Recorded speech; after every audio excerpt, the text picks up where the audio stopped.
Changes in the genetic material is the one that leads to evolution. That is what we know now. So biology, it is nothing but the study of life, wherein bio means life and logy is nothing but study. The nucleus is the one which carries all the informations in the form of DNA that is needed for the functioning of an organism.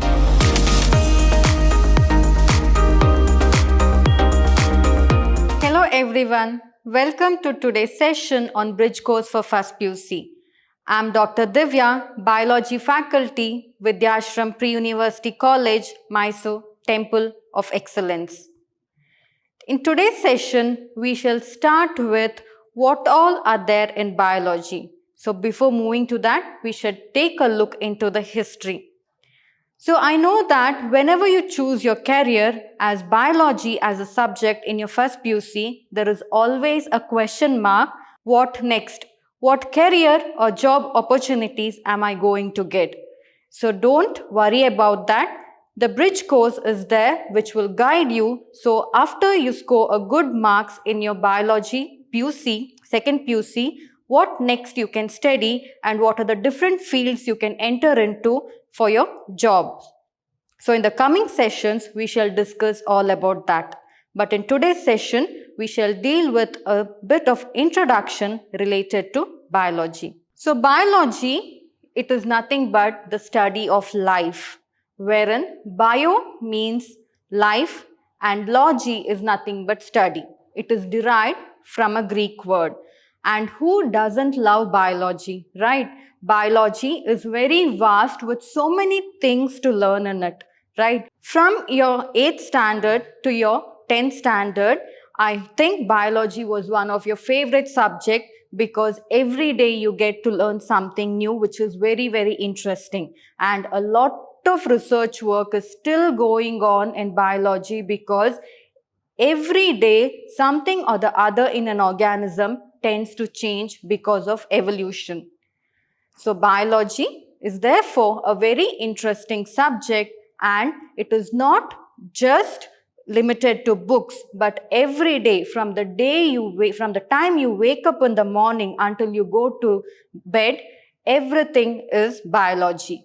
So you hear the birds singing and you hear the rattling of the leaves, or you see the leaves, the green color of the leaves, everything, the food you eat, right from the clothes you wear, the paste that you use to brush your teeth, everything, each and everything is nothing but biology. So biology is very, very important in our daily life. So moving on to the history of biology. So it is our duty to pay tribute to the ancient people who were the ones who showed interest in this particular subject.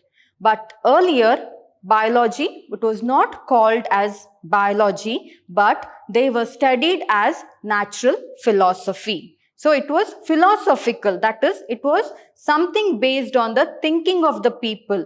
Say for example, the Stonehenge men, they introduced fire. Did they read about it somewhere? No, it was by mistake. Because of something, when they rubbed the stone, they got fire, right? That is natural process. And therefore, biology earlier, it was learnt as a natural philosophy. So biology, it is nothing but a natural science which is concerned with the study of life and living organisms. And as I told you, it is a Greek word which is derived from the Greek, that is, it is a Greek word wherein bio means life and logy is to study. So earlier, biology, it was known as natural philosophy because in the ancient, not just today we are not learning biology, but the ancient people also learned biology, be it the civilizations, that is the people of Mesopotamia civilization, the Egyptians, or the Indian people, early Indian people and the people of China. All these, they started to learn biology in the early days itself, but it was called as natural philosophy. They just saw that the leaves were green, but they didn't go into the depth. What is responsible for the greenness in the leaf. But today we know that because thanks to the advent or the introduction of the microscope to today's world, because of the microscope we are able to study the cells. Say for example, if we study the cells of the plant, we will find chloroplast in that, right? And we know that various other biochemical studies on that particular chloroplast, we come to know that chloroplast is the one which is providing the green pigment to the plant. And what the function of the chloroplast is, that is to photosynthesize, help the plants to photosynthesize, right? So all these we know because we have the microscopes nowadays and the advancement in the science and technology or various instrumentations and all that. But earlier people didn't know about all these things. They just know that okay, the leaf is green and something is there in the leaf that is causing the pigment. Or in terms of inheritance or genetic hereditary, they know that the offspring, that is an elephant, it always gives birth to an elephant, a rabbit always gives birth to a rabbit, and a papaya tree will always produce a papaya plant itself. If you sow the seeds of the orange, one orange plant itself will come up. Instead of orange, will an apple tree come up in that place? No, right? They knew that, but they didn't know what exactly why this process is taking place. That is why it is called as natural philosophy in those years. That is in the early era of the Mesopotamians, the Egyptians, and the Indian subcontinent, as well as the people of China. And nowadays we have modern biology. So modern biology, the credit to introduce modern biology goes to ancient Greece. You know that Greeks, they were very intelligent people. They were the one. So anything you study nowadays, the credit goes back to ancient Greeks because they were the one to put a step forward to introduce something new which was later altered and used by the coming generation. So similarly like that, the natural philosophy, which that is the ancient biology that was called as natural philosophy, was later studied by the Greeks in a more advanced manner, and it was called as the modern biology. So Greeks are the ones who should be given the credit for the introduction of modern biology into this universe.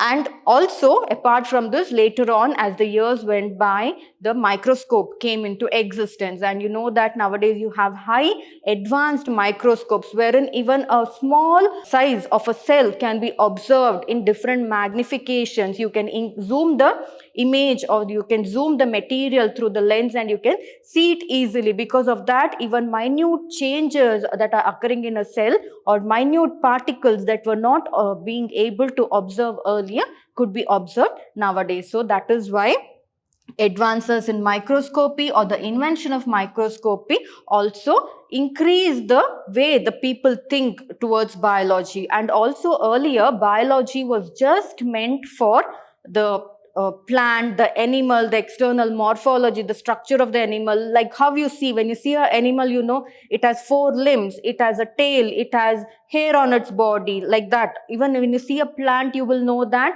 it has leaves, it has roots, it has flowers and all that. It was just limited to the external being of an organism. Or if it is a microbe, you'll say the shape of the bacteria is rod shaped, or it is cocci shaped, or it is comma shaped, like that we will just by looking at the morphology. But because of the advancement of the microscope or because of the invention of the microscope, we are able to learn nowadays that is what is there inside the animal. So inside the animal, if we know that the animal has a digestive system wherein the stomach is there. So what is there in the stomach? What type of cells are there in the stomach? So those cells together, what kind of tissue they form, and those tissues, what advancement will take place in the tissues, and also the evolution that is taking place in an organism. All that we can study because of the advancement in the microscopy. So that is when biology broadened, or also the people who limited biology only to think about just the external structures of the plant, the animal, or other organisms, they even started to think in a broader sense, where they said, okay, we will study what is there inside that, what is there in the cell, and all those things. So nowadays, you know that genetic studies is more advanced. Biology is more advanced, and more number of people are looking into the genetic studies, wherein they study the genes, what happens in the genes, what happens when a gene is altered. You all know, right? What happens, like different diseases, all that we can study thanks to advent of microscopy and also thanks to the advancement in biology. Next, moving on to, in the 19th century, a different number of biologists, they said what the importance of cell is.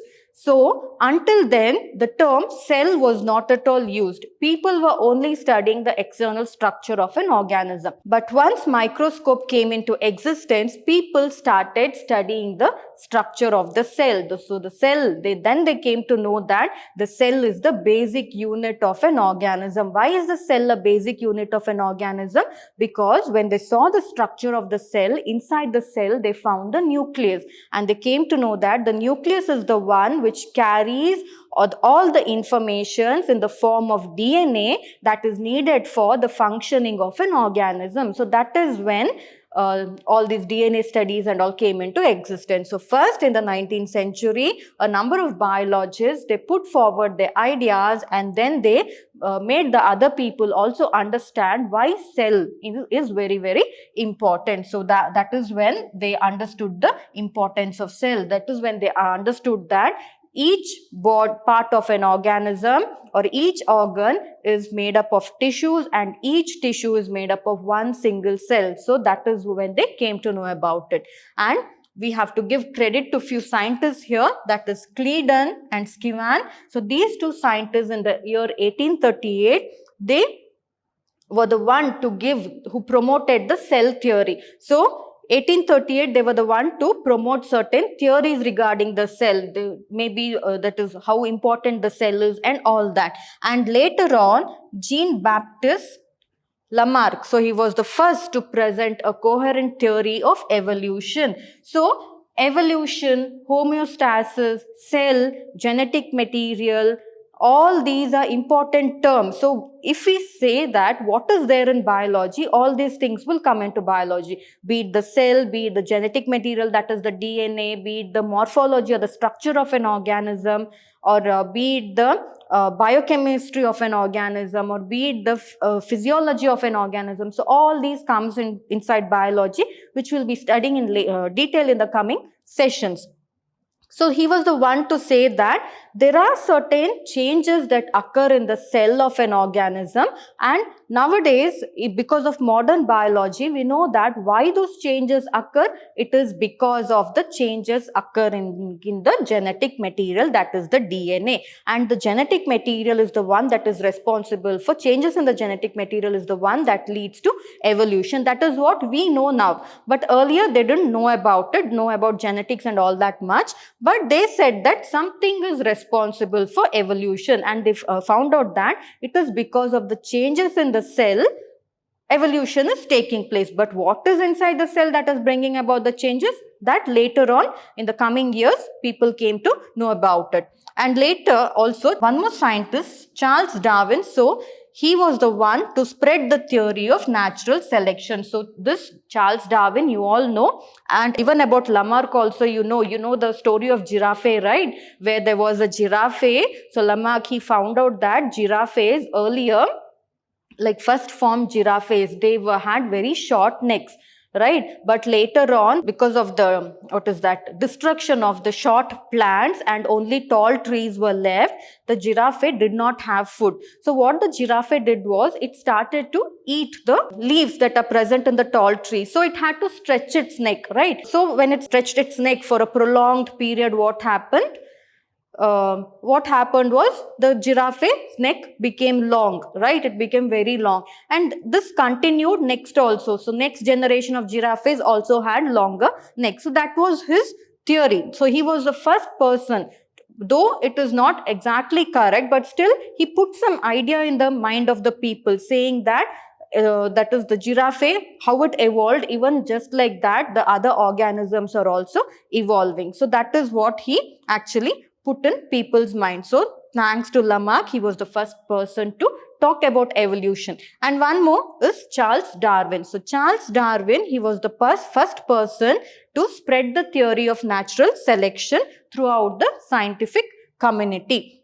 So what you all know that what Charles Darwin had said, right? He talked about survival of the fittest, or the theory of natural selection. So say for example, in an ocean there are a lot of fish species. So you know that fishes, they lay lakhs together of eggs, right?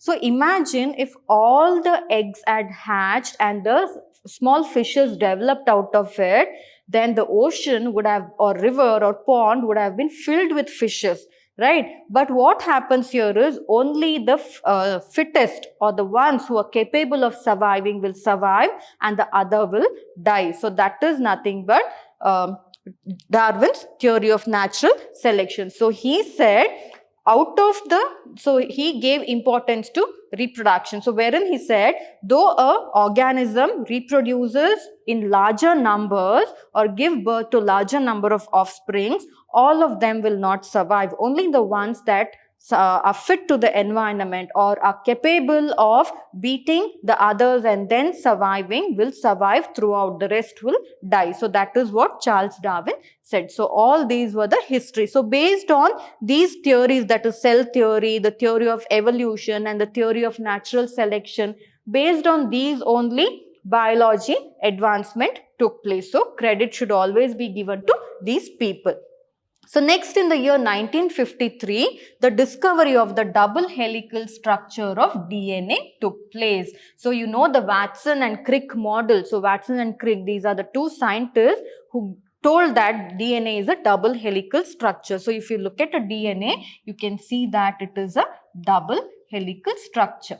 And this was not known earlier. People knew that, okay, cell is the basic unit of life, but what is there inside the cell? Inside the cell, the nucleus is there. Inside the nucleus, the genetic material is there, which is the one that carries the trait or the characters, or that is the one that leads to evolution. All that we knew. But it was in the year 1953 that they found out that the genetic material was nothing but DNA, that is deoxyribose nucleic acid, and it is a coiled structure and it is double stranded. That is, it has two strands and they are coiled like this, coiled like this. That is what they came to know. And that is when people started to study genetics, or to study what exactly the DNA is made up of, how they are coiled, what happens if something goes wrong in the DNA, how the genes get altered and it will result in evolution, or if the genes get altered, will the DNA repair itself? So all these different ideas people started to talk about it. That is when biology's advancement even increased, or biology increased or got advanced. That is the period, that is from 1953, because at that time people just didn't see biology as a subject of studying the structure of organism, but they also went into the cell wherein they found the genetic material and they started to study or give importance to the genetic material. So now any experiment that is going on, if you see, it is based on the genetic material, that is the DNA, because once an experiment is conducted on DNA, it means that it is correct. It is perfect. So that is why DNA is a very, very important. So that is the era, that is in the year 1953. It is called as the era of molecular genetics. So that is when molecular genetics came into existence and people started giving importance to that. And biology as a separate science. So earlier it was studied as natural philosophy, then came the modern biology. Then in 1953, the advancement in the study of DNA took place, wherein genetics got included in biology, and after that they started segregating. Now biology is a separate branch, they made genetics a separate branch. Then we have microbiology, where only microorganisms are studied. Then genetics, where complete gene, be it the genes in the plant or the animal or the viruses, the bacteria, all that comes under genetics. And just studying the structure of the microorganism, all that comes under microbiology. But nowadays, if you open your textbooks and see, even in biology, genetic is involved, wherein Mendel's laws of inheritance, all that you have studied in your previous classes, so all that is involved. So everything, little by little, they have combined everything and made it as a separate subject, that is biology. And this biology is studied throughout the world nowadays. So it is very, very vast. And as you go forward in studying biology, that is in your higher classes, everything will get separated and you will separately study biology as a subject there. But until then, everything, until you finish your PUC, almost everything is clubbed in one, wherein you'll study genetics, microbiology, then food technology, then all sorts of different things regarding ecosystem, environment, regarding the biodiversity, and regarding the plants, the animals, all these comes under biology. So that is when biology was developed as a separate science in 19th century. And why it was developed? Because why it was put under a separate science? Because these scientists, after studying the structure of the cell, the external morphology of the organisms, after conducting the genetic experiments, all that, they found out that there are a group of organisms which share similarity in characters. Say for example, plants. All the plants look the same, right? Not look the same. There is some difference. Some are very small plants, some are very tall, like the redwood tree. It is very, very tall tree. So it is very tall. Some are water plants, wherein it is completely different. The internal structure, the cells and all are completely different. So there is difference. But when you look at a plant, when you just see a plant as such, the plant is green, it produces flower, it has twigs, branches, roots, stem, all that, fruits, seeds, all that is there. So all such organisms were grouped under one section of subject under biology, and they called it as botany, wherein it is the study of plants. So botany was grouped under biology, wherein it is the study of plants. Next, it studied a few set of organisms, and they found out that those organisms, they have limbs, they are capable of movement, right? They have wings, they are capable of movement, they have body hair, they cannot talk, they're more fast, and they have very good brains, which plants don't have. And the plants also, they are fixed in a position, they can't move. So all these things, difference. And those such organisms having limbs, having tail, having skeletons or cartilage, skeleton structures, having organs such as the digestive system, then the brain, then you have the respiratory system, all these were grouped under zoology. And they were grouped under zoology, and zoology is nothing but the study of the animals. Next, they took a set of organisms wherein they studied, and they found out, the scientists studied them, and they found out that there are certain organisms which are very, very minute. That is, they are micro in size, very minute, which cannot be seen by a naked eye, which means that only if you put it under the microscope, you can see them. Say for example, in a lab under the microscope, just put a drop of water on the slide and observe it under the microscope. You can see different small structured organisms floating in the water if it is a polluted water, right? Or if it is a filthy water, dirty water. What are those organisms? Of course, these organisms are motile, they can move. So they can move. Does it mean that you can put them in animals? No, you cannot put, because why? Most of these organisms are unicellular. They are made up of only one cell. Whereas, I'll tell you the similarities here, okay? Plants, they are multicellular. That is, they are made up of more than one type of cells or more than one cells. Even animals are also multicellular. But saying that they are multicellular, can you club plants and animals together? No, because plants, they can't move. Animals, they can move. Plants, they are completely autotrophs. They synthesize their own food. Animals cannot synthesize their own food. They eat the other organisms or the other plant material to survive or to get food, right? So, and plants, they also have minute hairs. Animals also have hairs in their body, but still you can't put them together. And one more thing is, plants, they don't make sound. Animals, they can make different sounds. Like human beings, we can talk, right? So all these human beings are also grouped under animals. So that is how they grouped. Now coming to microbiology and zoology. Okay, microbes can move, but can they move fast like the animals? No, they cannot move. They only move slowly. That is because of a factor called as viscosity. That is why they move, which you'll study in detail in the coming session. What is it? So that is how they have flagella, which helps them to move. And microorganisms, though it is considered that they can move, can you group it under animals?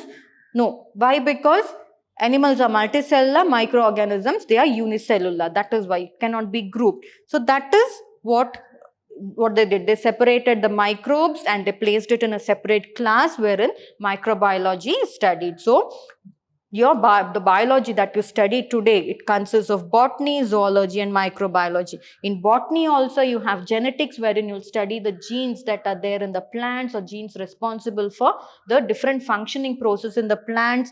The best example is Mendelian's laws of inheritance. All that you'll study. In zoology also genetics is there, and even in microbiology also genetics is involved, because all organisms have their own genetic material, that is either the DNA or the RNA. So that is how the biology developed since the ancient time, that is since it was called as the natural philosophy, till today what we see, that is we call it as the modern biology, or biology has been placed as a separate subject wherein all these botany, zoology and microbiology is studied. And even today there are still advancements going on in microbiology, where are different combinations you'll find which you can study under biology as you go in for the higher studies. So what all combinations are there, what is the scope of biology, all those we'll see in the next coming session. So I hope this session was useful for you, and keeping this in mind,